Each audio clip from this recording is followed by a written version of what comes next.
আসসালামু আলাইকুম প্রিয় বন্ধুরা। গত 7 দিন ধরে টানা বৃষ্টিতে প্রাকৃতিক দুর্যোগ চট্টগ্রাম, বান্দরবন, খাগড়াছড়ি এবং রাঙ্গামাটি থেকে শুরু হয়ে এখন ঢাকাতেও বেস্ট ভালো, রাস্তাঘাটের অবস্থা খুবই খারাপ। তারপরেও আল্লাহ তাআলা যা করেন বান্দার মঙ্গলের জন্য করেন। সবাই আল্লাহ তাওয়াক্কাতু আল্লাহর ভরসা। আল্লাহ যা করেন বান্দার মঙ্গলের জন্য করেন। ভয় পাওয়ার কিছু নেই, ভয় পাওয়ার কিছু নেই। প্রিয় বন্ধুরা, সবাই দোয়া করবেন।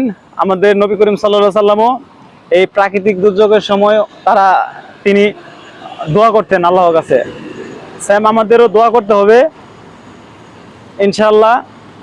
রাস্তার সমস্যা হয়তোবা আরো 2 দিন হলে আরো বড় কোনো সমস্যা হবে, হয়তোবা ঢাকা শহরে অফিস চলা খুবই কষ্ট হবে এবং গাড়ি চলাচল তো অলরেডি সমস্যা হয়ে গেছে। দেখেন রাস্তাঘাটের কি অবস্থা, কত জায়গায় রাস্তার ভিতরে কোমরের উপর পানি, বাসা 1 তলা 2 তলা পর্যন্ত ডুবে গেছে।